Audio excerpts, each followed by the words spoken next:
Ahoy, fellow masseuses. Ooh, and welcome aboard the Joy of Trek, a tense podcast exploring the fursuits and samurai of Star Trek. All of it.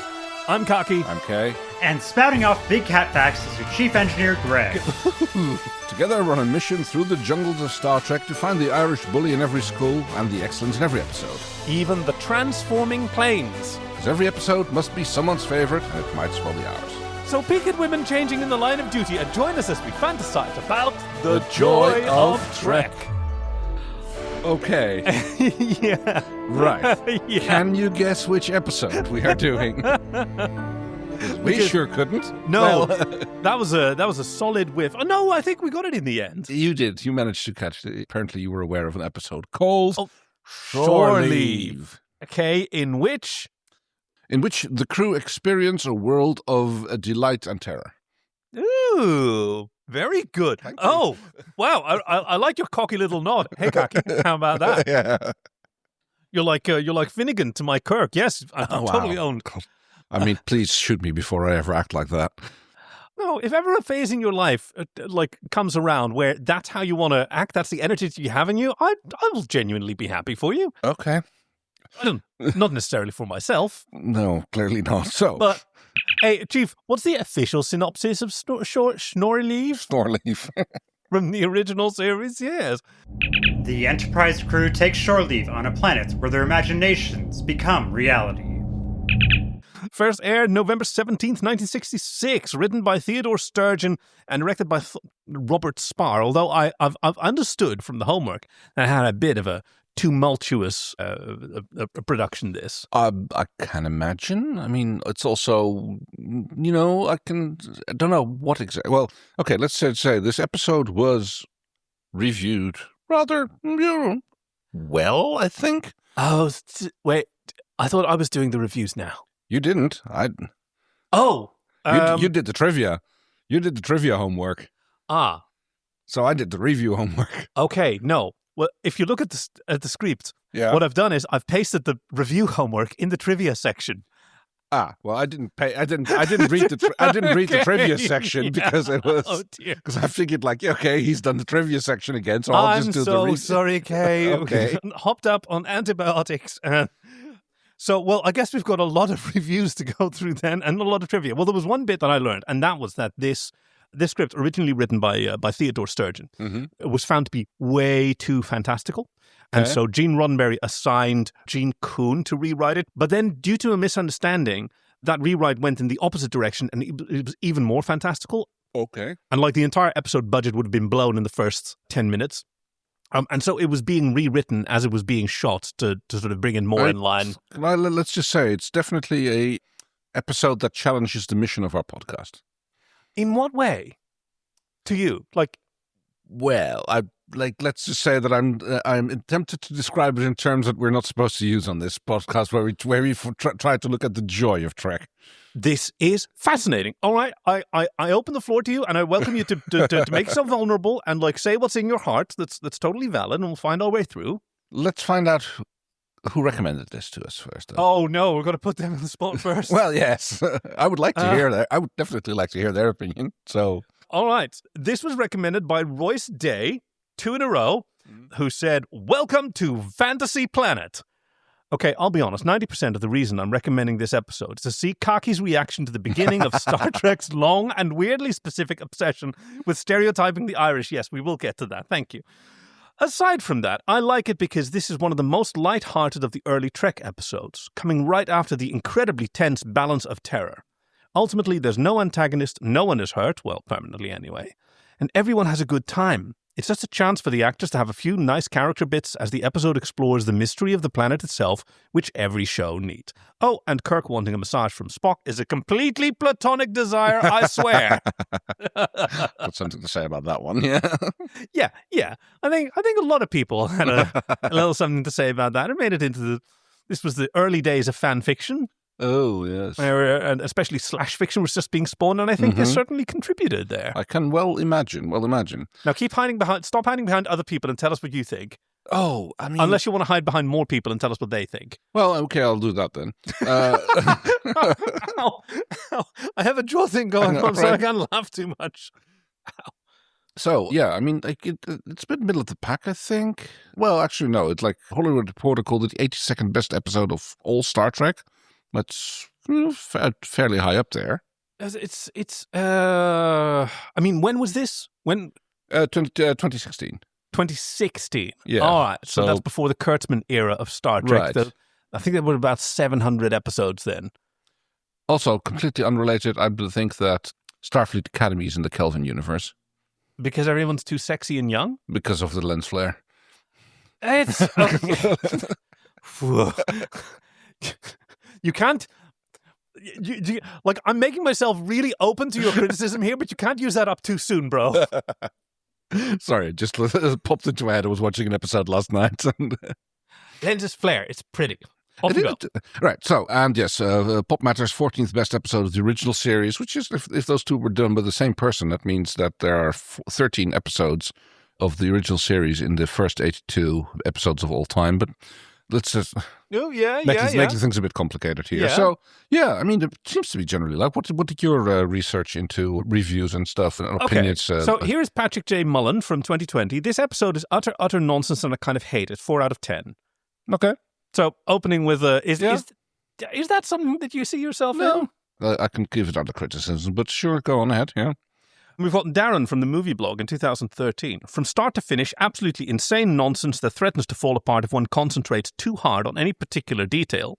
Yeah. However, it's executed with enough energy and drive that it becomes a compelling and surreal piece of television. And one of the best illustrations of the kind of weirdness that classic Star Trek could pull off almost effortlessly. Yeah, right? Sure, yeah. Oh, and Craig Elvey from Screen Rant, very recently in 2025, did a comparison. Like, he remembered loving this episode when he was a kid when it came out. And for some reason, like, some of his family members had it on VHS, so he watched it 1,000 times. As kids do, yes. And for younger viewers, Shore Leave is perfect. Suited to short attention spans, it's a whirlwind of color, actions, and a kind of lucky dick randomness that authentically represents the boundless possibility of the Star Trek universe. Yeah, sure. To be fair, in his review, he also pointed out that a lot of it, like watching it as an adult, is kind of problematic. The sexism, the implications of what various people's fantasies are. I say we eject the warplane! Yeah. Let's do this. I mean, mostly the rampant sex. Well, the rampant sexism is no more than usual, but a little bit of that, yeah. Yeah, it was a sexual politics of the 1960s, placing women as a victim role. Oh, yeah, a lot of... I mean, there's literally a character called the White Knight. I think he was the Black Knight. Was he? I think it was called the White Knight, but yeah. Might as well, yeah. He acted more like a Black Knight, that's for sure, but... I do think that we can find a sex-positive interpretation that I will be something about piercing lances? A little bit of that. Because, you know, as usual, we do wonder if there's something in there. But like, look at the sort of character moments and the actors having fun with each other. Sure, yeah.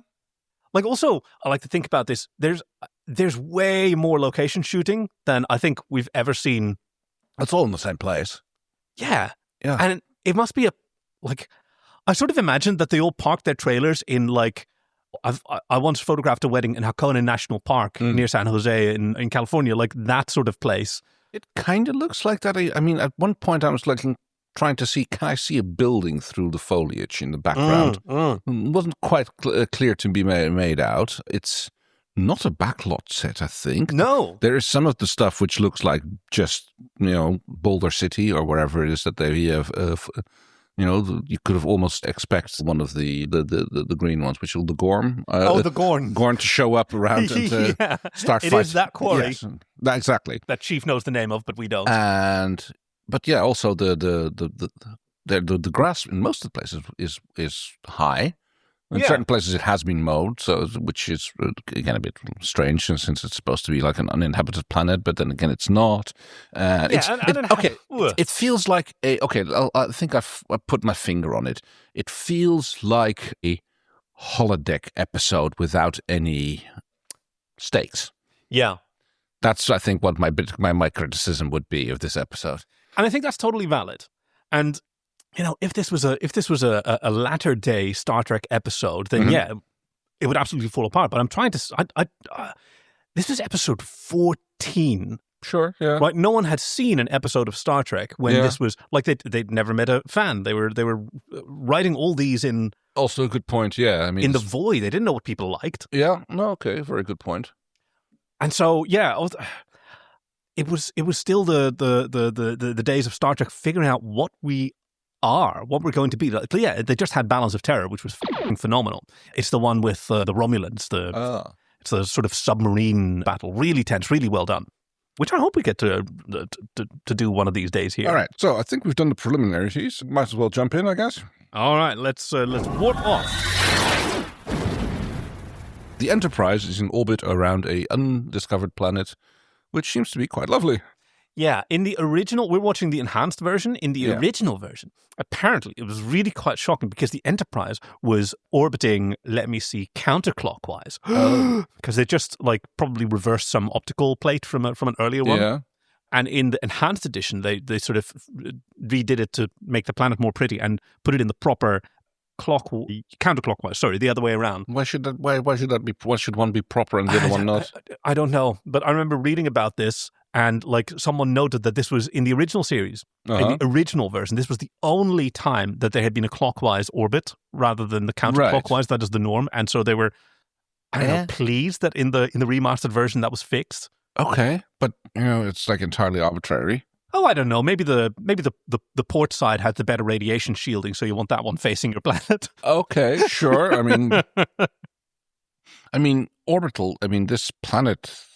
I mean, okay, we're kind of always assuming that they're in systems with the same orbital direction as ours, but that's pretty much random.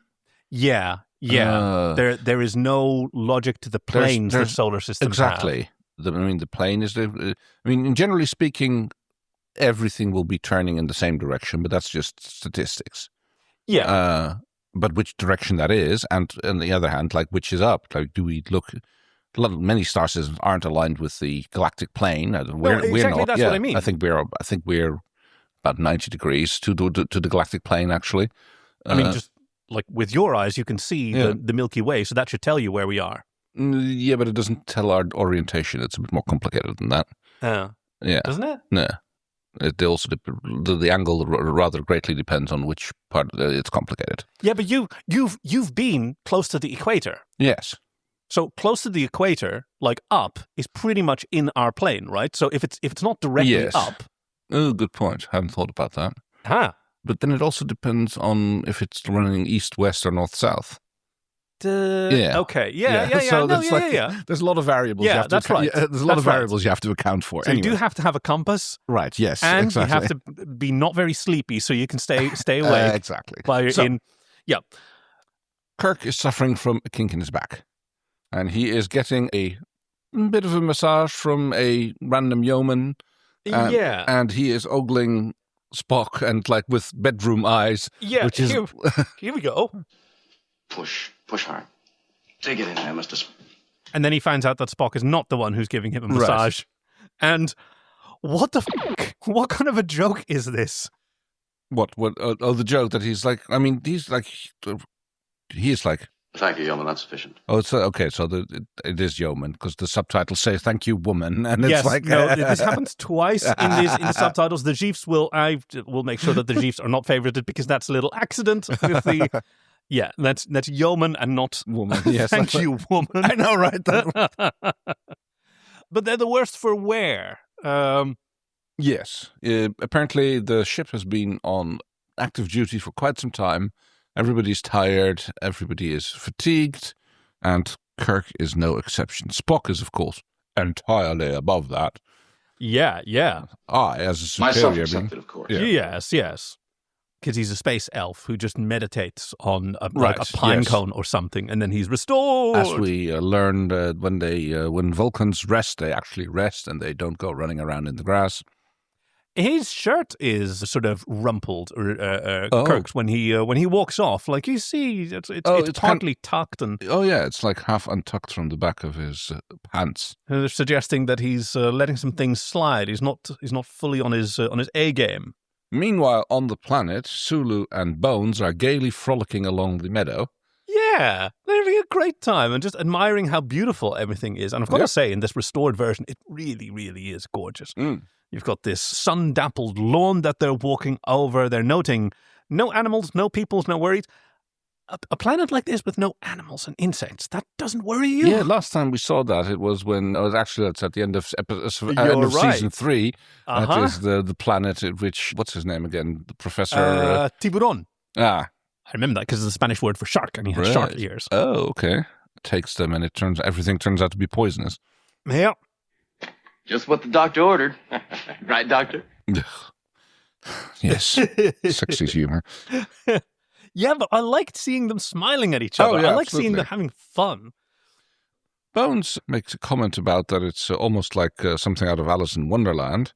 And as soon as Sulu wanders on off to do a little bit of plant biochemistry or wherever it is. Yeah, this is very important. He was going to look at the cellular structure of any one of these things, a blade of grass, a bush or tree. With these, we can tell the whole planet biology. That's amazing. Sure. Yeah. I do hope that comes up. Oh, and it does. It does, but that means he would have known something about this already. So this is probably distracted. Probably a little script error there. And yes. My paws and whiskers. I'll be late. Yes, a bunny. Aha. A dude in a bunny suit. Sure, yeah. Not a great fursuit. Seen worse. Also, yeah. But one imagines that those were made by people with a less... more enthusiasm than skill. Yeah. Right. That's an excellent point. They were less experienced, but more perverts. Right. Our kind of people. Actually, I don't know that. Costume departments probably do some wild stuff. I'm pretty sure so, yeah. Bunny scampers off, followed by a polite little girl who is clearly an American actress trying to do a British accent. Excuse me, sir. Have you seen a rather large white rabbit with a yellow waistcoat and white gloves hereabout? Okay. And my favorite bit, this whole time, McCoy has just been staring there, completely sort of standing still like a meerkat-looking motherfucker. Yeah. And then he throws his head up to guard bark, Sulu! Well, the fact is he doesn't really actually answer the girl. He just kind of points in the direction where the rabbit went, completely flabbergasted. He has an orange jacket, but it's the yellow waistcoat that you mentioned. What is a waistcoat? Waistcoat. Oh, okay. Yeah. One of those archaic pronunciations. Yeah. Sulu comes running and... Did you see them? See what? I don't see anything. What is it, Doc? And no, wait, that's the wrong tune. Kind of. And we're back in orbit, where Kirk explains... We are orbiting an uninhabited planet in the Omicron Delta region. A planet remarkably like Earth, or how we remember Earth to be. Park-like, beautiful, green, flowers, trees, green lawns, quiet and restful. Yes, also quiet and restful. Yeoman, what's her face? Barrows. Barrows. Or Barrow, yeah. One of those. Is like going like, oh, why aren't you on any of the shore leave parties? And he's like, well, no, I'm not going to do anything. Because? Well, I may be tired, Yeoman, but I'm not falling apart. Dismissed. Yeah, that's not a good example to set. No. And Spock comes in and has a little chat with him. Here comes he doesn't his little Vulcans are so superior routine. Oh yeah. Yeah. On my planet, to rest is to rest, to cease using energy. To me, it is quite illogical to run up and down on green grass using energy instead of saving it. And I wonder if this is maybe like a difference in how different brains work. Sure. Because like for neurotypical humans, I think for a whole variety of human brains, like diverse stimulus is rather good for us, especially things that make sense to the primitive hindbrain, things that are green, things that are touch some grass, as they say. Yeah, literally that. I mean, I don't want to idealize the notion that which is natural is better. Natural sources of citric acid are better than artificial. Like that's a nonsense. But curare is all natural. Yeah. Yeah, so it's hepatitis. Good point, yeah. And piranha fish. There's lots of nature that we're sometimes better off. Also, piranha fish don't deserve the reputation that they have. No. But there are shapes that make more sense to our visual cortex and are just more pleasant for our senses to be exposed to. So yeah, seeing green really does help. But maybe that's not the case for Vulcans. I guess not. I mean, they have green blood, so seeing green might actually be the equivalent of seeing red as we do. Anyway, yes, Bones reports in, and he is like, okay, this is weird. Like, there's something weird going on here, or I am unfit for duty. He actually admits, like, yeah, I just saw a big rabbit with a waistcoat and a watch, and claiming that he was late. And I think that this is actually a really good character bit, because Kirk goes, oh, yeah. That's pretty good, Bones. All right, I got one for you. The rabbit was followed by a little blonde girl, right? And he says yes. And then Kirk, after he dismisses McCoy, says to Spock, That's a McCoy pill. A little mystery sugar coating. Trying to, like, he thinks it's McCoy trying to lure him to the planet by being a little bit weird. Yeah, and he says he won't swallow it. And I kind of like this. I kind of like that they know each other well enough that, all right, I've tried the official channels to get this dude down here. I'm gonna trick him. And they're wise to each other's act. I mean, this would be rather weird way to do that. You know, just by coming up with some weird story. Yeah, which is it's so because the story in itself is so unbelievable. It wouldn't pique any curiosity. It would just be like, yeah, whatever, man. You're making shit up. Yeah, I think he also thinks that McCoy just isn't really doing his best. Right, that's possible. So Spock has a different tactic. Yes. He's like, yeah, someone is shirking his shore leave duties, and clearly this crew member is in dire need of shore leave because his stats are all way down. And already. He's becoming irritable and quarrelsome, yet he refuses to take rest and rehabilitation. Now, that is his right, all but... Right. Who's that? Because I'm sending him downstairs. Well, it just happens to be James Kirk. Ha, ha, ha, ha. Aren't I the clever little one? Have fun. Enjoy yourself, Captain. And there's a little smirk on Spock, isn't there? Oh, yeah. There's a few little smirks There's there. a pretty big smirk. For his, Yeah. Like, such an emotional outburst is unheard of. Yes. Oh, it's one of the best bits from Strange New Worlds where Spock is sitting with Pasalk, I think his name is, and being watched by Dr. Mbenga and Erica Ortegas. And Erica Ortegas, because of course the Vulcans are sitting together and they're hanging out being all buddy-buddy. And Mbenga goes, dude, are you watching this? Those guys hate each other. Where they're just sort of sitting there sipping their drinks. Yeah. And then Spock, when he stands up, notices them. I apologize you had to witness that outburst. Nice. So, back on the planet, a rock tilts up and exposes a... Name it. What? What is it? I don't know. It's like we mentioned this. I think it's called 38 Special, what Sulu says. Yeah. I was going to make a Chekhov's gun, but it's a Sulu's gun. Like, yeah, a little bit. There's no Chekhov yet. Well, no. That's the whole thing. It's like, it would have been a Pavel's gun, but it's like... unfortunately, wrong Chekhov. Yeah, a rock lifts and shows a revolver. It's a sleek black number. It's got, I don't know about guns. I think it's a 38 Special. But police something? Police, fairly standard, so it's probably a Smith & Wesson. We've got two officers, Esteban Rodriguez and a yeoman.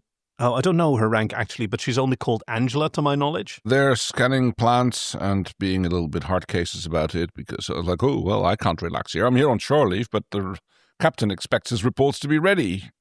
Which is Tiller.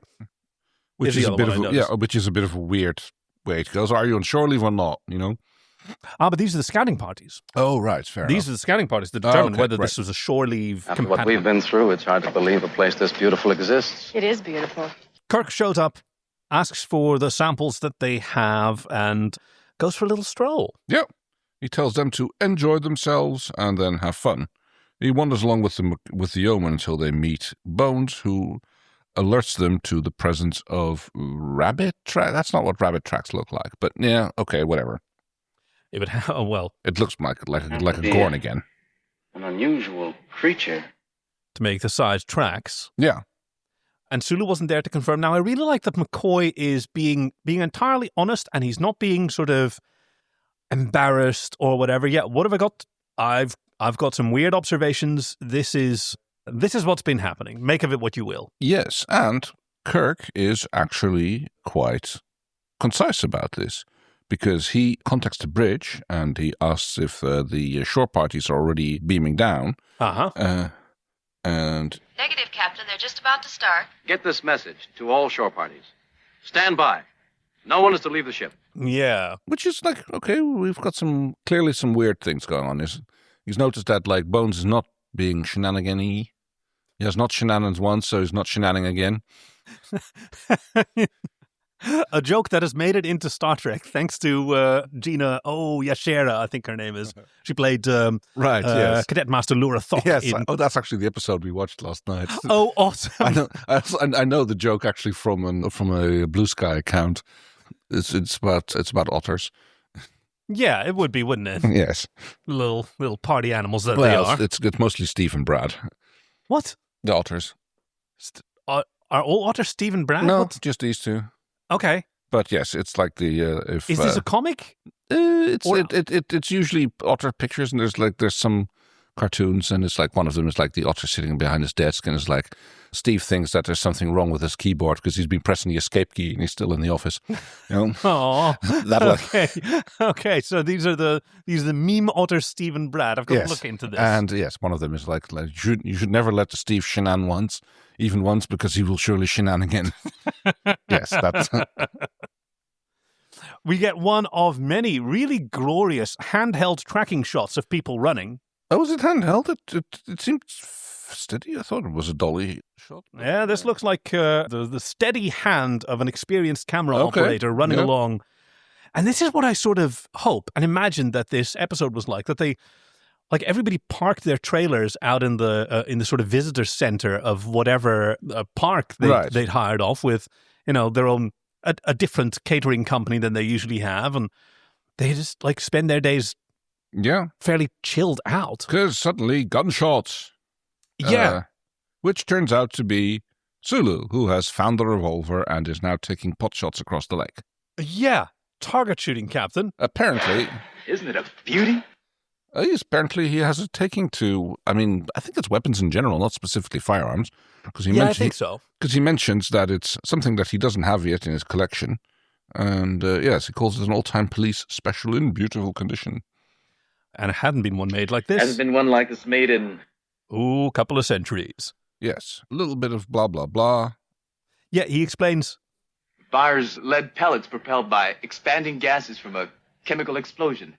Yeah, that's a pretty accurate way to describe how guns work. Yeah, no, it is. I assume they'd know, but whatever.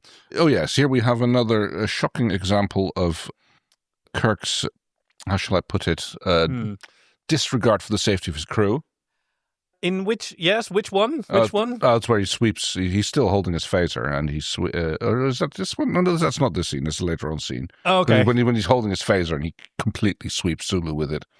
Well, how was Sulu's trigger discipline? Because I couldn't tell if he had his finger like aligned alongside the barrel, or if he was actually crooked on the trigger there. It's very difficult to tell. Yes, hard to say.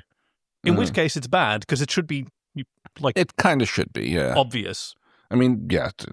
They're just like waving the thing about. It's not too bad because it's clearly that they're not actually standing there. When those shots are being taken. So yeah, it works. So they split up. Yeah, which is a whole bunch more. That happens constantly. They're constantly splitting up and then regrouping and then in different combinations. And that's exactly what's going on. That's I think the defense that I really like for this episode. Yes, it falls apart at the smallest scrutiny, so don't. Right, yeah, that's almost the contract it makes, because like children who watch this, they wouldn't do that. Oh yeah, of course not. Right, yeah. You're just moving from scene to scene, and you're invested in this current scene, and the transition sort of makes sense, and like the larger structure doesn't make sense. Like, why are they constantly splitting up and coming back together again? Well, narratively, so you can have lots of different combinations of conversations. And one of them is this really great one with Kirk and McCoy having a heart-to-heart and Kirk talking about like what he was like as a Starfleet cadet. Yeah, okay. It's to me it really felt like more of an excuse to introduce Finnegan. Oh yeah, no, that's absolutely what's being done. This is Right. that's the story reason, or the plot reason, I should say.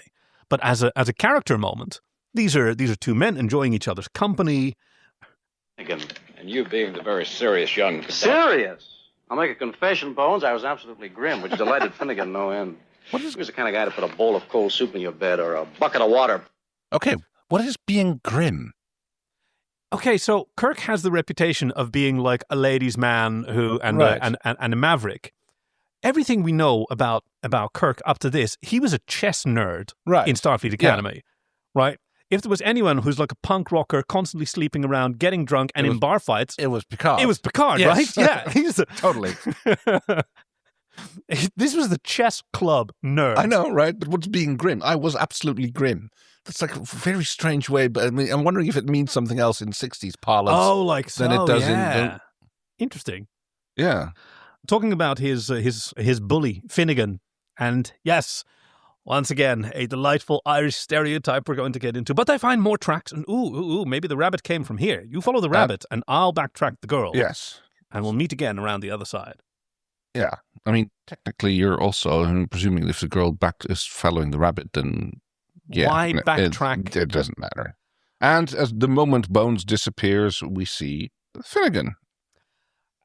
Cackling. Pretty Never much. know when I'm going to strike. And he smacks him in the face. Yeah. Just cold cocks him. At least it's facing, but that doesn't seem like a lot of, the kind of prank that I know. It's a weird, yeah. Come on, it's me, Finnegan. I mean, okay, so I guess this is, which we later learn, much later, spoilers, that this is some pleasure planet, retreat planet, whatever it is, rec room, a holodeck planet, basically. Yeah. It's a holodeck before they figured out what holodecks were, before holodecks even existed. Built by an unnamed race, which that weird doesn't put warning signs up, which is kind of smugly superior, as alien races often tend to be, especially when the writers didn't need to give them any backstory or whatever.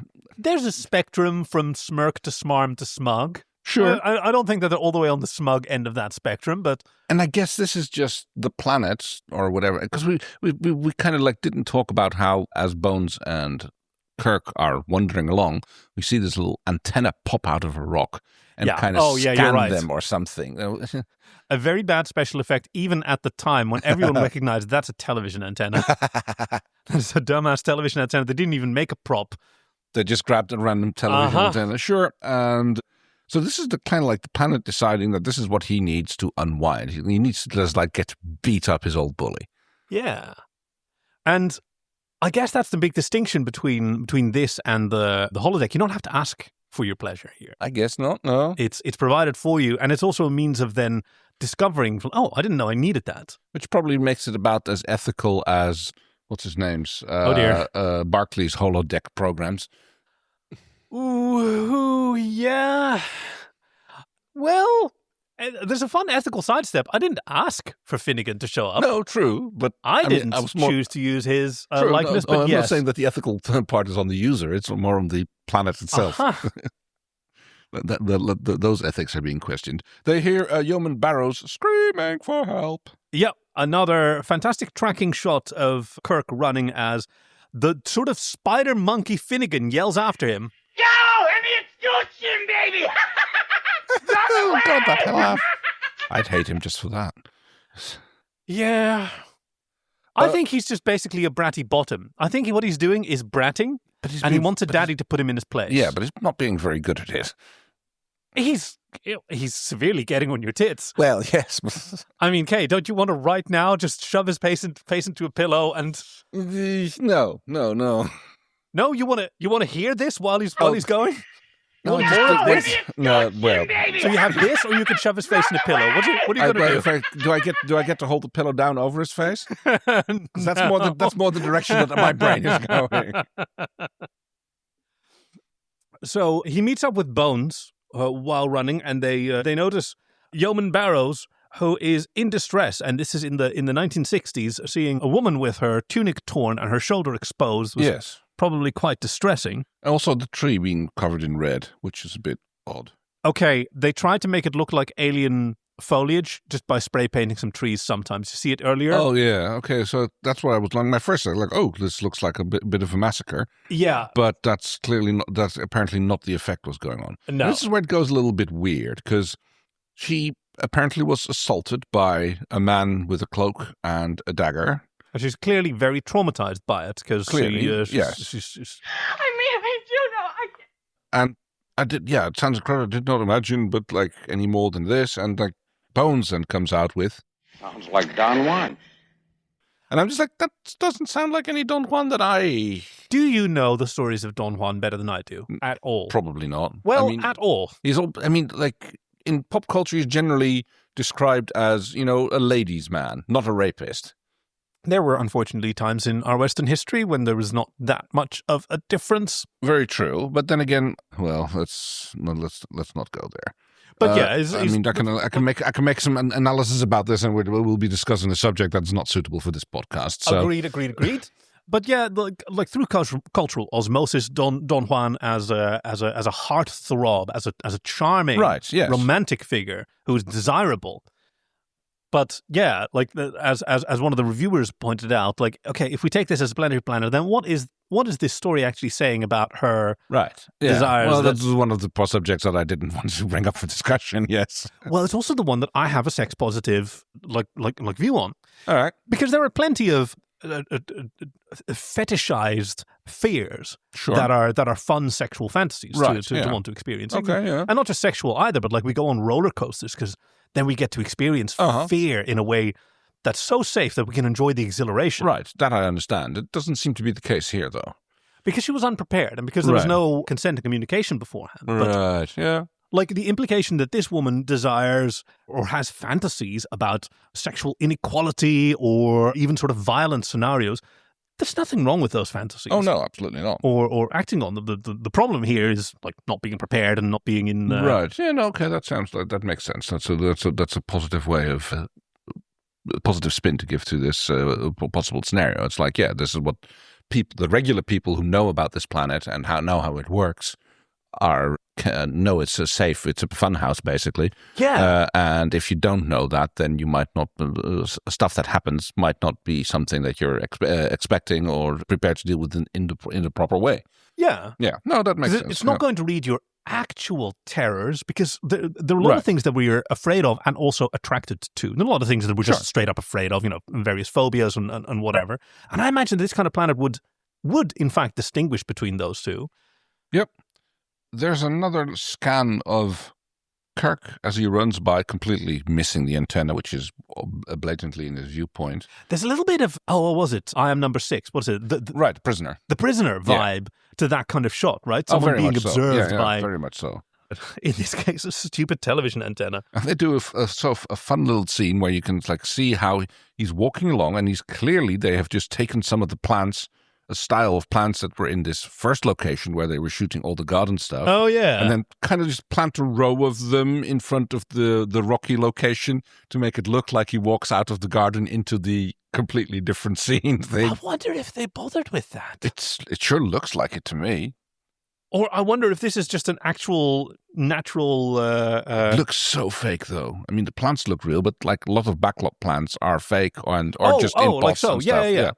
No, but I think that they're shooting this in a garden, in a park, somewhere. Right. But it looks like this to me looks like a completely different location from the one before. He does find these lovely flowers growing amid the rocks somehow. One, and then a woman appears, apparently by the name of Ruth. Ruth. That's how you pronounce it. And she's wearing a William Ware Tice classic, which is... the titillation theory of Bill Tice, where the sexual excitement of a garment comes from the odds of... not from how much it reveals, but from the odds of how much it's going to reveal more if it just accidentally comes loose, yes. Because what she's wearing is a long gown in two halves. Yes. Right, a white half and the red and black half. And you can see just a little glimpse in between. Oh, yes. Now, she's wearing a silver catsuit underneath, Right. But that's hidden in the shadows, so you're thinking, right. Am I getting a glimpse of a woman who's... Because under her clothes, she's naked. Yes. Oh, God.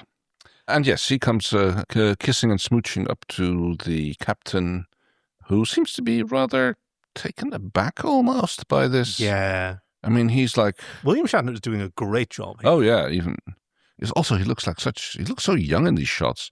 Also, it happens that he's got the makeup caked on. But... Yeah. I imagine you'd need to in that kind of heat. Mm. But we spend a lot of time on William Shatner's face with Jim Kirk reacting emotionally to this scene, which I can understand for a lot of people might have been boring. Hey, there's no social commentary, there's no clever plot going on, there's even barely any dialogue going on. Yeah, what we just have is the examination of one character's emotional reaction to a scene that we don't understand, but we can feel. And, there's something that is appreciated by other reviewers as well, which I also share. Yeah, the conversation is literally, how can you possibly be here? Haven't aged. It's been 15 years. None of that matters. He's just sitting there kind of like stunned almost by this woman's presence, who doesn't really say or do anything other than... Nothing is revealed except for the feelings that whoever this woman was had for Kirk that she's representing. Yeah, this actually feels like it almost it attempts to bring a little bit of tension into the episode, and kind of fails, but because it kind of, to me when I was watching this, this scene almost feels like a siren song scene. Yeah. That because Kirk seems to shut down. He stops really responding very well to calls he gets.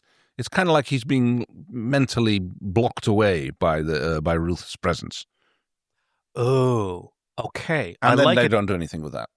Well, I like it more now because he's currently being he's deactivated in a way. Right. Yeah. Well, I mean that in the sense that everyone's under a lot of stress, and the phenomenon that I've had some experience with, and like eventually, like you reach a point when you've been overstressed for so long that you're compensating for that with just a constant activation of like adrenaline. Right. That keeps you on your baseline, and then you feel fine, or you think you feel fine for ages and ages, and that must be like the phase that he's in. And then something happens where you feel safe enough, or you're surprised, or whatever, to just take a rest, and then you find out just how far gone you actually are. Mm. And he's actually not a high-performing version of himself anymore. Right. So in this moment, when the adrenaline is washed away by endorphins and memories and nostalgia and whatever, that's where we see, oh, whoa, he's out of it. He's right. Okay, that makes sense. Yeah. I mean, I'm projecting a personal experience. I mean, I can see that. They still don't do anything with it, but And I also think that the longevity of this scene is sort of an invitation for you as the audience to think about, hey, how would you feel if you ran into your... Right. We assume it's an old lover. Yeah. Yeah. I mean, I don't know. We could probably ask the chief and see, like, is there any mention in Captain Kirk's history about a woman named Ruth? Okay. But what about afterward? What about after this episode? Right. Well, then, yes. There has always been one, yes. We need some time travel. A lot of fan fiction, a lot of books were written about this series as well. Very true, yep. So, because like there's like a call from Mr. Rodriguez, who is like, oh, I saw some birds. Say his name again? Don't you like birds, Mr. Rodriguez? He just his talking is like, his talking really slows down here. And offhand, I'd say our instruments are defective. Well, there are leads, and it's like we are seeing things that are not congruent with what we saw on our instruments, so the instruments must have been wrong. Yeah. And it's a bad conclusion to draw. It's hilariously bad, but but that's the state that he's in. Yeah. Right? He's overworked and under, as you like to call it, and that's what we're seeing here now. Although he realizes that he has to take action as a captain. Mr. Rodriguez, the search party's rendezvous at the Glade. I'd like some answers to all of this. And he says, and Ruth is like, oh, well, goodbye, and I'll be waiting for you. When Spock interrupts, because finally things are starting to happen. Getting strange readings from the planet's surface, Captain. Some sort of power field down there. A power field. Yeah. Yes. And it's draining. It's starting to drain the ship and the communication. So communications are getting worse, and it's apparently powered by the ship. And the patterns would indicate some sort of industrial activity, which we haven't seen yet. But yes. A bit of mystery. I imagine that's something that's being added in the rewrites to make these fantasy scenarios make a bit more sense. And now we go off with another little vignette. This time it's McCoy and Yeoman Barrows. Yep. And he's being very gallant. Yes, she's kind of like clutching her uniform to hold it in place to prevent any nipple slips. Yeah, the collar is still around her neck, but It's funny because later Kirk's uniform gets torn in almost exactly the same way. Oh, I recently saw on Blue Sky or somewhere, there was a Star Trek cosplayer, a trans gentleman, who played a version of Jim Kirk who has like the front of his chest slashed. Yeah. Right. So his uniform is open and he's got like a bloody mark across both of his pectorals to show off like his top surgery scars as part of an excellent studly James Kirk. Well done, sir. Excellent.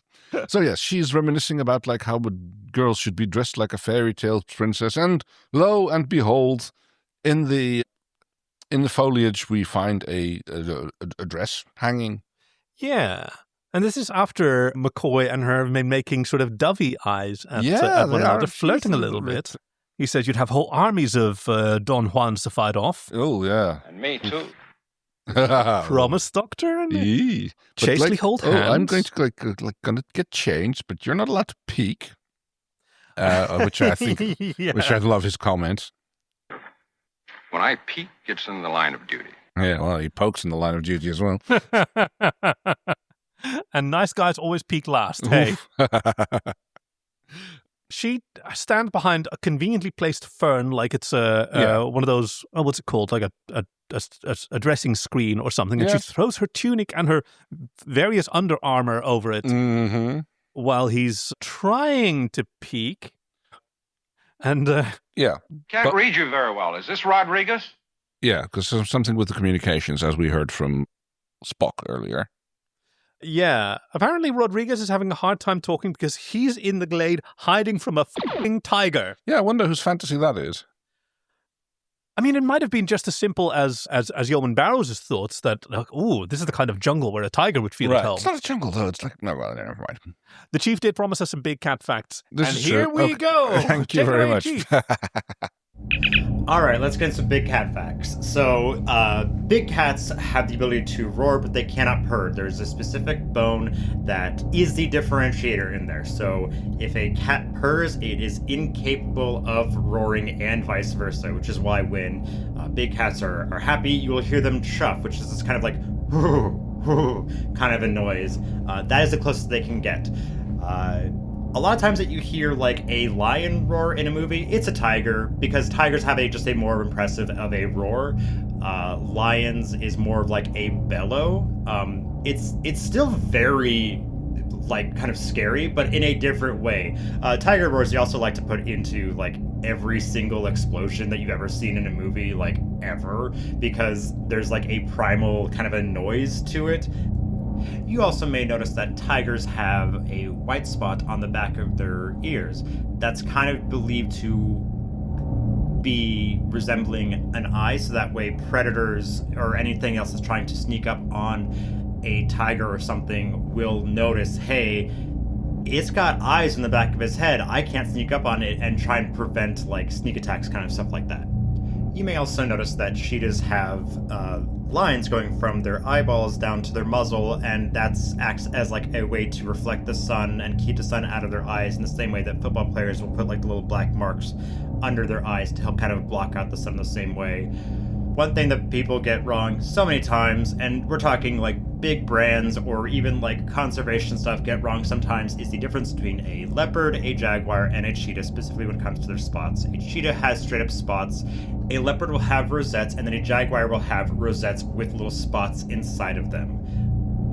And finally, a panther is a misnomer. Panther is not its own species. A panther typically will refer to either there's you can be like a Florida panther, which is just a name for a cougar or a puma, but a panther, in as much as like being an all black animal, is just a leopard or a jaguar, typically with melanism, which is a skin disorder that just kind of really increases the amount of melanin in their skin itself, which turns their fur dark. Tigers. Oh, lions and tigers. Oh, my. And princesses. Oh, my. She's wearing a lovely gown with a big old hat. She looks like she's straight out of medieval world. Oh, sick Westworld reference there, bro. Cute. And McCoy gazes upon her with an adoring smile. But Kirk is on the job. He's sort of piecing together, okay, none of this makes sense. Rodriguez saw birds. Miss Sulu found a gun, even though there was no refined metal detector. Yeah. Talks to Spock, you're the science officer. I want an explanation. And Spock says, are you maybe crazy? Yeah. Right? Any chance these could be hallucinations? Well, one hallucination flattened me out with a cloud on the jaw, and the other, That sounds like a painful reality. Yeah. Yes. Well, there must be a logical explanation. But fortunately... The science is yet to be any real danger. But birds... Honk, honk, honk, honk, honk, honk, says the geese. Yes, but Kirk is standing up, looking up at birds with his mouth open. Great. Yeah, well, we all know that that's not usually a good idea. Fortunately, we get none of that here. And then a rock opens. And the samurai comes out. Yeah. Who starts chasing Sulu. And Sulu is like, hey, I wanted a sword fight. I mean, I'd sword fight a handsome samurai, but it's not exactly what I had in mind. Yeah. I was expecting there to be more, YMCA branded towels around. Exactly. He has himself a great time. Actually, that would be more kendo, because it would be blunt weapons. Anyway. Yeah. All right. Do I know enough? Oh, Iaido, which is all about the unsheathing and sheathing. Yeah. Right. There we go. Yes. I wonder if this person who does not look particularly Japanese, but maybe that's just because they put brown makeup on someone who may or may not already be Asian, actually had some experience with actual fencing in some form. Because when he does the charge at Sulu, when Sulu's holding the phaser, he does the proper lunge forward. Right, yeah, the leg forward while the sword comes up. He does seem to have at least watched a few samurai movies. Okay, but then he'd be learning, oh, I don't know what the word is. I learned the term for sword acting. Right. And it's a particular school of martial arts that is sort of like kendo, except it's more theatrical, it looks better. While also being safe to practice. It's kind of a little bit like what they did with lightsaber combat. Oh yeah, I think that's. So, I mean, you can say a lot about the prequels, but damn, the lightsaber fights are impressive. Right, they're so good, and they also play with the idea that the physics of lightsabers clanging together is not exactly like you imagine it. No. Chief, get ready. I'm going to talk about Star Wars Rebels, where there's a scene where later on one character is introduced to lightsaber fighting for the first time, and explains, like, notice that when the blades come together, they seem to actually pull together, and when they touch, there's a friction. They sort of grip. Stick, yeah, that's some great retconning, because it's like otherwise, like no lightsaber fight would be survived with hands. Because that would weapons would slide right past each other, and then there would be fingers and hands lost almost instantly. Yeah. Seems to be a high occurrence of that anyway. There is, isn't there? It's a little bit. But that's usually done to enemy action, not to anyway. Yes, Sulu is running off and chasing Captain, there's a samurai behind me, and nothing. And he says, Captain, you've got to believe me. I do. I've met some interesting personalities myself. Yeah, it's like, no. It's like, I love that. I actually love that scene. It's like, Sulu's like, you're not going to believe me. You're going to call me crazy. And he's like, no. That's like on par for the course so far. Sulu, it's fine. It's Act 4. We've all seen it. But Kirk is more concerned with the crew. So, have you seen any of the others from the landing party? Got a call a few minutes ago. Rodriguez said you were rendezvousing back at the Glade. Yeah, communications is going down. Phasers are also going down. Everything seems to be drained by power drained by the systems on the planet. including Spock, who's beaming in with great difficulty. Slowly. Yeah, something is obstructing it until finally he arrives. And here I thought, what about maybe this is Kirk's fantasy? Maybe Spock actually hasn't beamed down, but Kirk just really wants to see Spock right now. Maybe. Right. Well, he says like the transporter is useless as of now. Down here, it's soaking up all the energy at the source. Yeah. And he calculated the rate, and he might just be able to get one person down. So it's most important that he is the one who is down there as well now. And this was him overriding the captain's orders, because the captain's orders were for everyone to remain on the ship. And Spock explains it was necessary, and that's why I did it. Right. And Kirk goes, yes, officer thinking, thank you. Yeah. Bones and Yeoman, Rodriguez is the other one. Bowman. Barrow. Yeah. Are still doing their... they are... They're sort of swooning, yeah. What's the word? They're promenading down by the lake. Oh, very good. That's a lovely French verb. Nous promenons. Yes, we are promenading by the lakeside. And, I thought I maybe heard some... And it's gallant, which is another a sort of gentle word for sexist. That McCoy parks the lady out of harm's way and goes heroically to check out a strange noise. Be not afraid, not with a brave knight to protect her. And yes, in fact, there is a actual knight coming galloping on. But McCoy thinks, these things can't be real. Hallucinations can't harm us. But all the same, go back to where you were. And he gets run through. Yeah. He stands his ground against this knight. Who then gets zapped, I guess, by the last shot of Kirk's phaser. Oh, look. Oh, no, that's it. He pulls the revolver. Exactly. Because you can actually see several little puffy clouds coming up. So he shoots him with the revolver he took from... So it is Chekhov's revolver. Very good. Yeah, you're right, because... Even though Chekhov is now not appearing in this movie... Yeah, as is McCoy, because even though we don't get to see McCoy when Kirk kneels over him and presumably checks his pulse, he concludes, okay, well, the sound clip isn't working, but he concludes he's dead. Yep. Oh, no! It's usually the Bones line, but, Yeah. Our ship's surgeon, my personal friend, is dead. We're certain now that whatever we're facing is terribly real. Yeah, yep. Oh, no. Okay, no more contact with the Enterprise... But there's a weird discovery. Sulu is looking at the knight, and it turns out that it seems to be more like a mannequin. Yeah, it's got a plastic face. It's like a dummy. It's like a dummy, Captain. Oh, yeah, there you go. It couldn't be alive. And Kirk is a little bit weird, like, do you have a tricorder? And Sulu says yes. Still working even, wow. And then walks over to hand it to Spock. Yeah. I guess he had it set to botany. Is it they already call them tricorders at this point, because they're medical. I think they're medical scanners. They do all. I think they're called tricorders because they're meant to be able to detect three different things. Optical, nuclear, biological. I don't know. There's a replica. That's what we're supposed to call toys these days. There's a replica version that's been produced of this. No, the replica is what they're with. They're toys when they're in the bargain bin at Toys R Us for $5. They're replicas if you have to pay $80 for them to get them shipped from Taiwan. That's the difference. Well, there's a beautiful version. There's a beautiful reproduction by, Chief, what was the company called again? Yes, so the Wand Company is the one that does the TOS tricorder, but Factor Entertainment is the one that did the all-metal TNG medical tricorder with the little wibbly little diode that comes out the top, which I don't know about you, is the best part about the tricorder. If you don't like that, the little pulling out wibbly little diode thing, you're wrong. I'll say it. You're just wrong. If you don't like that, you're wrong. Thank you.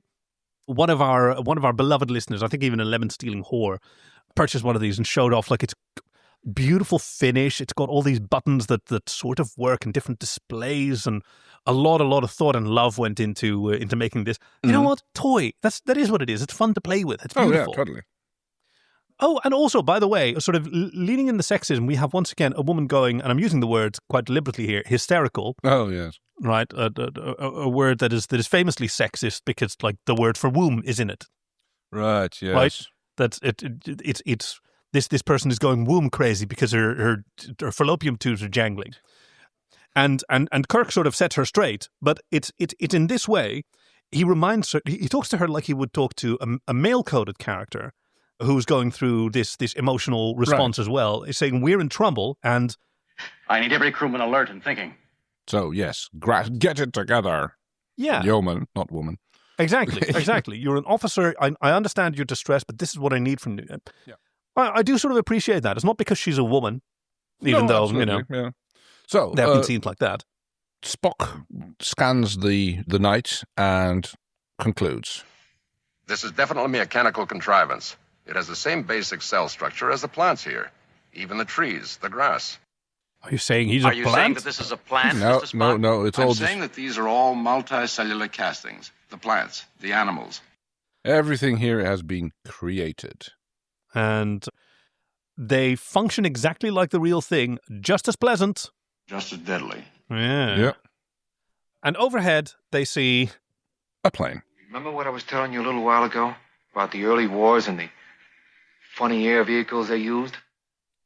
Yeah. Can it hurt us? Not unless it makes us trade around. Clearly, they hadn't. They were aware of the Great War in Ukraine in the early 21st century. Oh dear. Where the aerial vehicles have gotten much smaller and much deadlier to people on the ground. Yeah, nothing funny about that. No, unfortunately not. No. It's funny how they forget about all of that. I think it's just because of like the DRM content, which didn't make it. So all the data here now, or maybe they just think it's like lost in the AI slop wars. Yeah, that's right. And that's like nothing you can have. No data that survives from earliest 21st century can be trusted because it's been completely polluted with AI slop. Yeah, exactly. Exactly. Like you can't carbon date anything that's older than 1947. Exactly. Younger than 1947. Sorry. Yeah, exactly. Wow. The idea of AI slop being such a contaminant that we lose access to history. I just can't trust it anymore. I don't think it's that far-fetched, right, to be honest. I think it's a brilliant theory. But also, if he hadn't said the word strafing run, that plane probably wouldn't have done one. No, good point. Yeah. So good job putting yourself in peril. So, yes, because literally what happens is the plane does exactly that, does a strafing run. They are from the Prometheus school of running away. Yeah. If a plane's coming at you to strafe you, would you want to run toward it?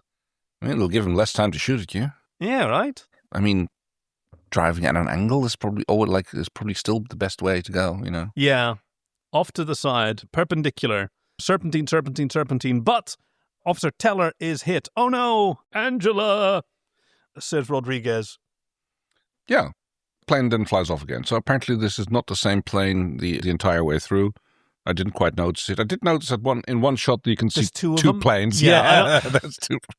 I wish one of us had done the other homework because the chief did mention something about transforming planes. So that's what I'm saying. That's why I think it's not not consistently the same plane in all the shots. But Chief, can you tell us what that's about? Yes, so this one is fun. So the very first shot that you see, it's a World War II F-6F Hellcat fighter with navy blue markings. And navy is capital N, so it's the Navy's markings. But then it's the F-4U Corsair in the next shot. Now, the next time that we see it, when we're talking about strafing, you see the Corsair start to dive towards him. But the next shot that you see is now a T-6 Texan training aircraft.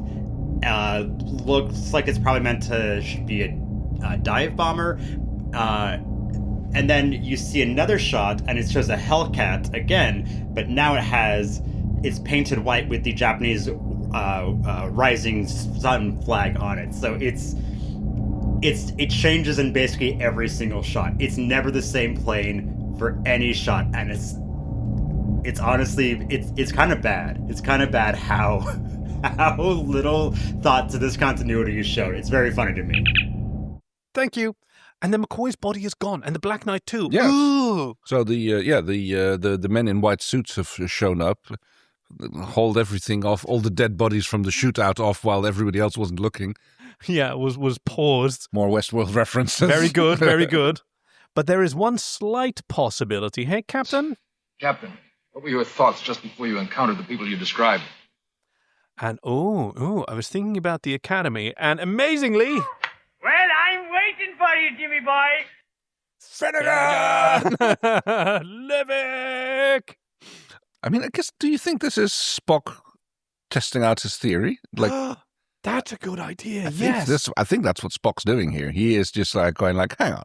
Like, let's see if we can, like, if I can trigger this, can induce this in by putting a thought in the captain's head. My brain is too disciplined. Good. Or I just want to see what Kirk's up to. Right. I'm going to peek into his diary. So, yeah, we see more of Finnegan, who is can only be described as manic, I guess. Yeah. Hey, you have some experience with the finer side of pharmacology. What is he on? Jeez, I have no idea.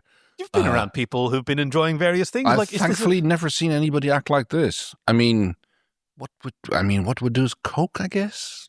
Oh, I don't know. Okay, that wasn't so funny. It's not actually. I have no idea. It's like I mean, yes, recreational pharmaceuticals, but then again, I don't understand people who would take ecstasy and then go stand in a very loud room with lots of other people that they don't know. But that's just. Yeah, but hold on. Those are people who enjoy standing in a very loud room with lots of people they don't know to begin with. I guess so, yeah. Right? So that's why we have trouble relating to that. No, fair. For us, that's not a solution for anything. No, exactly. And Finnegan leads him a merry chase through all the corners of Hakone National Park. Yes. The 8 shooting locations that there are where you can't see the visitor center. He is very athletic because, like, he is constantly somewhere where Kirk can't reach him. It's like standing on top of a bluff, suddenly running down a arroyo. I think is that what they're called? Oh, I don't know what that is. It's like another word for canyon or crevice or something like that. Might be a dry riverbed. I'm not entirely sure. So I shouldn't use words that I don't know the meaning of. They're doing a very good job keeping like the shave ice truck out of frame. Yeah. That is definitely there. He is doing a little sexy pose on the rocks there. Oh, yeah. He's... it's like... oh, yeah. You want some of this? Some of this? I'm wearing that silver knitted sweater with yes. pure aluminum. I am wearing that silver knitted sweater that I borrowed from you and have never returned. I put it in the hamper and take it out again and never actually wash it. It's crusty. That's a little fight. A fight? It lasts a half hour, bro. Sure. They're rolling around on the ground, and from the context that we now have, they're not fighting for their lives. This is something that Kirk actually wants. This is, I suppose, yeah.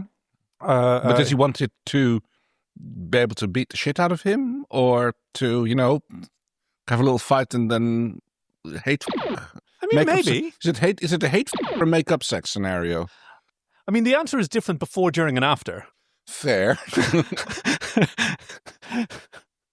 Anyway, so yes, he taunts him. I've got the edge. I'm still 20 years old. Look at you. You're an old man. Lady. Okay, now that we've arrived at this point, yeah. I'm going to get myself a drink while you listen to a 5-minute rant of Khaki about like how Star Trek stereotypes the Irish. I don't actually want to dive into... No, I'm... Yeah, there is this weird track record, but this Star Trek stereotyping, or I should just say television stereotyping lots of various cultures. I don't know why in American culture the Irish get singled out. Maybe that's... Well, there was quite a bit of Irish hate during the 1900s when loads of Irish people... Yeah, for sure. So there was like loads of... no blacks or Irish is like, was not an unusual sign to find in New York. Yeah. And the sort of order of operations in which different people groups were included or excluded from the concept of white or American, right? At various points, right? I mean, that's basic fascism for you.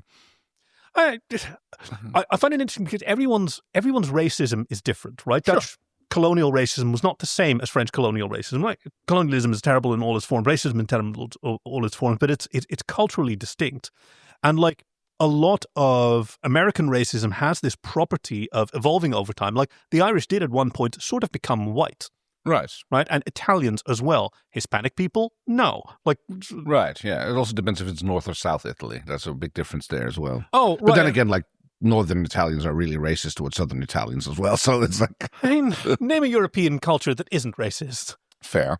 Which in itself is maybe a racist term, and I'm saying this all, not from a place of knowledge, and certainly American isn't my culture. It's like the same. It's kind of like the same here in the Netherlands. Like the part of the country that your husband is from, for most of the rest of the country is considered the South. Yes. Not quite the deep South, but definitely the South. And to them, it's like, no, we're cosmopolitan. We're in the middle of the country. We're like, there's South, but that's the people from even further South. Those are the people from the South. We're not from the South. We're And everybody, the rest of the country is like, no, you're from the South.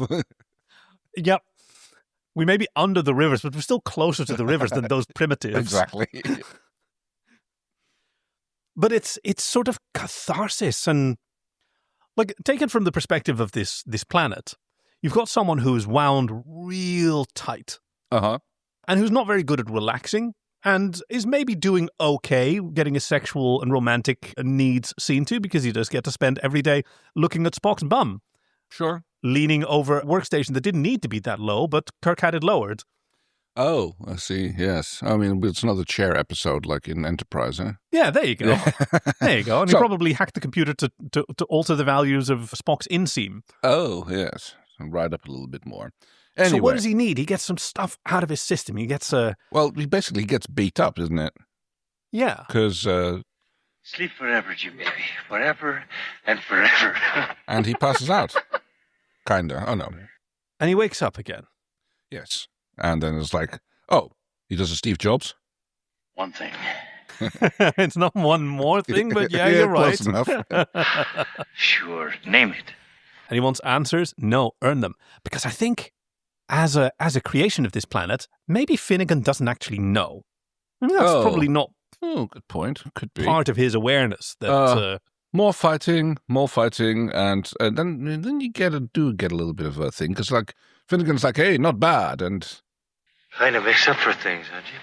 Yeah, because that's sort of Finnegan's role here. He was guiding Kirk through. Okay, you need to get your frustrations out somewhere. And you need to be in touch with a more immature version of yourself, right? Because I mean, he literally says like, so he asks him, "What are you doing here?" And his response is, being exactly what you expect me to be, Jimmy Boy. Because Kirk is a leader. Like the planet couldn't give him like Romulans or Klingons to fight, because Kirk understands the seriousness in that situation and his responsibility as a Starfleet officer, and all that would be up in his head. And even with a Gorn in this situation, like ultimately his reason would win out, and he'd want to do the right thing, not the thing that's satisfying. But here, bringing you back to a more primitive version of yourself who just wants to get back at a bully that's very primal. Right, yeah. And he does get the last lick in because he smacks him out. And Finnegan asks... You enjoy it, Captain? Oh, no, that's Spock. It's Spock, You're right. Spock's apparently been watching. Flicking his bean this whole time, and Kirk says... Yes, I enjoyed it. So one thing I wanted to do after all these years is... For example, when Rodriguez thought of the tiger. Spock. Oh. Oh, yes. Well, yes, because that is indeed... Well, actually, you're missing out. We're missing out a point, because there's a theory that the force we encountered is underground manufacturing these things, and they're all then being brought out to the surface. And we only have to mention something or even think about something, and it appears. For instance... Well, we get a little recap now of everything, because the tiger shows up. They start running away from the tiger. The plane shows up. They keep running away from the tiger. They completely ignore the samurai who's waiting for them. What the They kind of go barreling into him and we'll go still like, get nope. paid for the day? Yeah. I put on the pajamas. Yep. We see Casanova coming by one more time. Or sorry, Don Juan, not Casanova. Yeah, while the Omen is changing back into her uniform, which has been fixed.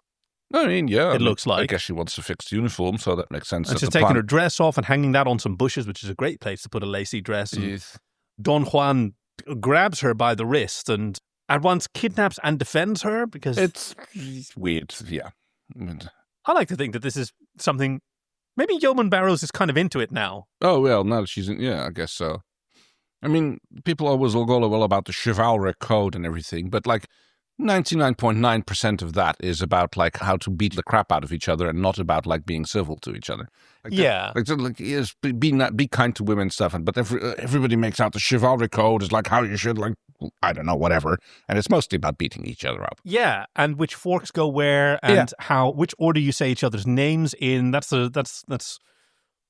So the group comes together. It's only Kirk. I mean, I guess like Shatner wanted that. That's probably the reason why. Her uniform is being repaired because Shatner wanted to be the only one with his kit off. Yeah, he saw her as her tits are nicer than mine. Hold on, let's get the focus where it needs to be. Can you open it up just a little bit? Show a little nipple slip, and he orders them all in gareel, as you'd say in Dutch, at attention, formation, brace front, Don't everyone. talk. Don't breathe. Don't think. You're right. Yeah, constant. And as soon as that happens, we see Hugh Hefner appear from the bushes. Yeah, you called him Count Ibley because he is wearing. I know, right? But I thought Hugh Hefner would be more. He's wearing a lovely silk gown with beautiful gold embroidery, like that's dark teal. I really, really like it. Oh yeah, it looks lovely. Who was the actor who played Count Ibley? I don't know. I don't think it's him. I mean, we could Google it, but we could ask the chief. Yeah. Chief, who was Count Ibley? Okay, so the caretaker in Shore Leave is played by Oliver McGowan, and Count Ibley in the original Battlestar Galactica series was portrayed by Patrick Macney, so not the same actor. So he is the caretaker of this planet, apparently, and he goes like, "We have only just discovered that you do not understand." It's like, yeah, we thought you were having a whale of a time, but turns out that like you guys are like missing the point here. Yeah, nothing here can hurt you. None of this is permanent. Yeah. This entire planet was constructed for our race of people to come and play. Play, sir, play. And Kirk goes, yes. The more complex the mind, the more important, the greater the desire for simplicity and play. And Spock is standing in the background going, no. No, not at all. Which seems, I don't know. I know that different brains work different ways, but play is it's so foundational, right? Sure, that's how you learn about the universe. And that could just be a thing from our planet. Yeah. It's, but yes. So he's like, oh, well, that doesn't account for the death of my ship surgeon. Doesn't completely know like that, whatever that other ensign or yeoman was, like that doesn't even get mentioned. But. Yeah. That's a good point, actually. That's a good point. Officer Teller is completely gone. He doesn't even ask about her. But turns out that's possibly because no one has died yet. Because Bones shows up with two showgirls. Yeah, in colorful bunny suits. Strapless bras. Are they strapless? Impressive. I don't see no straps. Very impressive engineering. Oh, yeah, I'm sure that like some glue was involved. My mind went to suction cups and a little sort of pumping mechanism. Okay, yes. I'm sure that would have a place. Yeoman Barrows is not so impressed. No. And how do you explain that? Yeah, now that is a little bit sexist, like, because we've just been flirting and obviously the man sees nothing wrong with hanging out. He is fine with this, but he's also very gracious in telling the girls to basically get lost. Oh, girls, I suppose you can turn something up. Yeah. And there's a whole bit where he talked about, I was underground, there was this factory, they can fix the most amazing things. Yes, including us. It is Westworld, isn't it? It is, pretty much, yes. And rather than having to write more exposition, Kirk asked, what planet are you from? And my impression is that your race is not yet ready to understand us, Captain.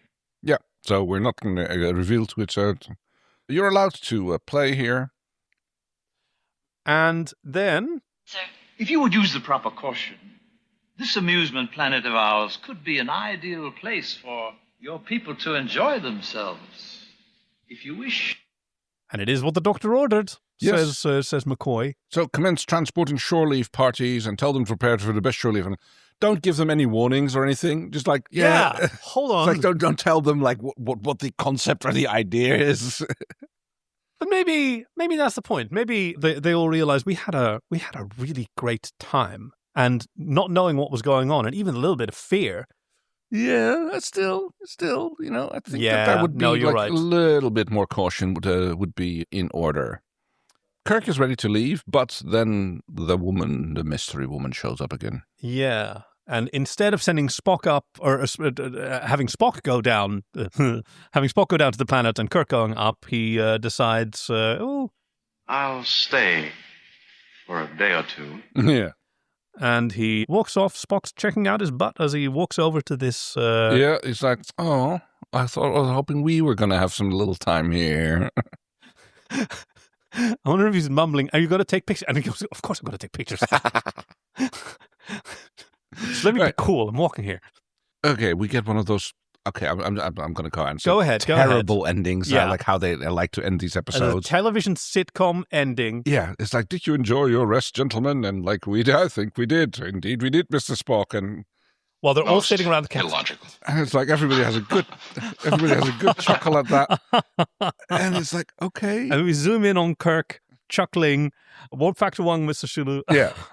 And I guess that is...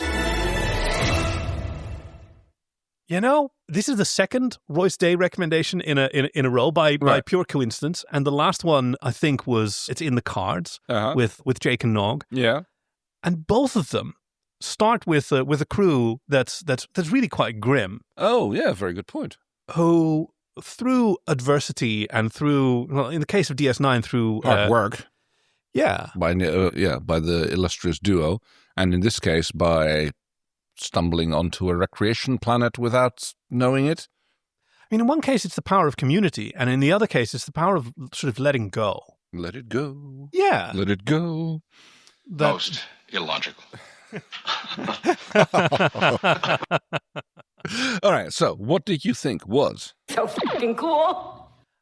I'm really on the camp of people who appreciate this for exactly the things that people who don't like it, they don't like it for the same reason that people who do like it do. It doesn't make a whole lot of sense. It falls apart at the slightest scrutiny. There are aspects that are problematic. But if you focus only on that part, then yeah, this is a nothing episode, and it has some really quite problematic aspects. Right. But if you focus on, there are character moments that you would never see in other shows, in other episodes of Star Trek. Conversations that wouldn't come up, just moments of levity and relaxation and spending some time just on someone's face as they're experiencing something. Spend some time on someone's face as they're experiencing something. Okay, you've watched a very different episode than I have, it seems. No, I like that. People sort of being themselves. I try to also see it maybe as an early version of like The Naked Time and The Naked Now. Right. I mean, I saw a lot of similarities there as well. Yes, where people's desires are being explored. And I sort of like the reading of Yeoman Barrow. You know, maybe she has some fun sexual fantasies that now that she knows that she's actually safe here. Yeah. Woo! Now the weird stuff comes. Yeah, I mean, she did have 2 more days to entertain herself on the planet, so yes. Yeah, and who knows what it's like for Scotty and all the rest of them. So. I'll get to that. Okay. How about you? What did you think was so fucking cool? I think it must be like the opening shot, you know, the bedroom eyes that Kirk is throwing at Spock. The face that launched 1,000 fanfics. I think that one definitely gets my vote here. Although props to the crew and the location scouters for getting us in a set which was clearly not just either a studio or the same corner canyon shot 3 different ways. So a lot of props there as well. Yeah, there's a lot of outdoor work, which was really cool. So now to get to your other part, we have Captain's Log Supplemental, where we talk about like the missing scene that was left on the cutting room floor. To me, like, well, one of the Sir not appearing in this episode is indeed Montgomery Scott, who I think was just been spent 2 days organizing a piss-up in the distillery after after he found out about the manufacturing effects of this planet. Oh, yes. Oh, that's so wonderful. What about you? Oh, okay. Who else did we not have? I think we didn't have Uhura. We didn't. Oh, she's on the bridge scene a few times. We don't have Chekhov at all, I think. Chekhov isn't on the Enterprise yet. He was a season 2 or 3 edition. Oh, right. I didn't know that. So what would Uhura be into? Well, we know that she likes naked fan dancing. Oh, yeah. I mean, maybe she's in the can line with the other girls. Yeah, that's awesome. And they got to sort of, and she, how do you make your costumes? And they go off and into their sort of cosplaying department, and they sort of rehearse some. Or if we want to stay with the Westworld team, like I can see her in the saloon, like playing Maeve. Oh my God! Yeah, the derringer strapped to the inside of her garter. Yeah, there you go. Oh hell yes! Oh my God! Yeah, Nichelle Nichols as Maeve from Westworld. That's awesome. Right, so thank you, Royce, for recommending this episode to us. Yeah, that was really good. I really, really enjoyed this. And if you would like to recommend an episode as well, you can go to our website, joyoftrek.com/links, where there's a submission form where you can suggest an episode which you would like to hear us talk about, especially if it's one that holds specific meaning to you or that you just like better than everybody else in the world.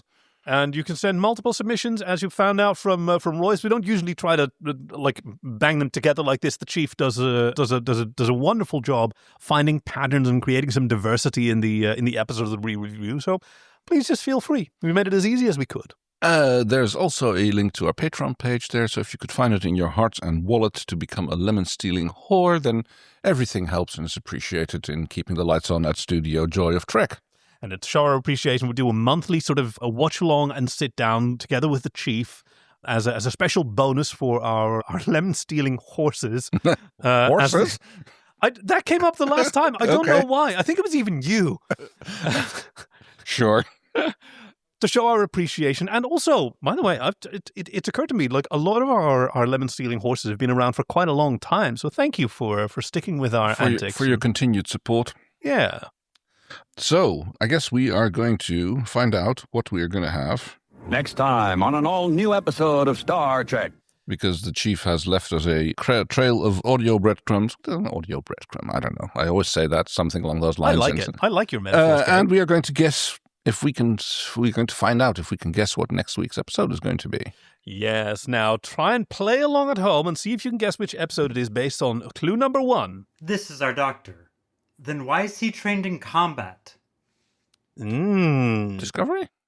Mbenga? Strange New Worlds. Yeah, Strange New Worlds, yeah. Ooh, yeah, good one. Number 2. Calm down. Everyone's going to get their asses kicked. Okay, that sounds more like Lower Decks. A little bit, yeah. Spewing engineering nonsense at me won't work. I've got 2 pips. Yeah, that definitely sounds like Lower Decks. Very Lower Decks, yeah. I took an oath to do no harm. That includes humiliating my patients at racquetball. That doesn't sound like the doctor from Lower Decks, though. No, that was Dr. Ta'ana. Yeah. Who is this? Racquetball? That's Bashir. Yeah. Oh, God, in his spandex body condom. Yeah. Ooh, we got one more clue. What a surprise. Another Harry Kim. Okay. So yes. It must be, okay, you know your Voyager better than I do. So I think I do. I think this is maybe even like the season 5 finale. Okay. Let's find out. Okay, we're going back to Lower Decks. The episode is 509, Fisher Quest. Okay, I never have guessed that in a million years, but I'm looking forward to it. Have you seen all of Lower Decks, or is it going to be your first time? We're halfway through season 3, roughly speaking. Okay, Just occasionally we'll pop on when we need a short episode of something to watch. Buckle up, because it's going to be a lot. All right, I'm looking forward to it already. Which leaves us only with one more thing to do. I'm leaving Starfleet. Energize! We hope you've enjoyed this week's episode with your friends Kay and Khaki, production and editing by Chief Engineer Greg, and music by Fox Amore. Join us next week for Lower Decks 509, Fisher Quest. Visit drivetrek.com/links to send us recommendations, support us on Patreon, or to find us on Blue Sky. We'd love to hear from you. Thank you for listening to Drive Trek, and we'll see you out there.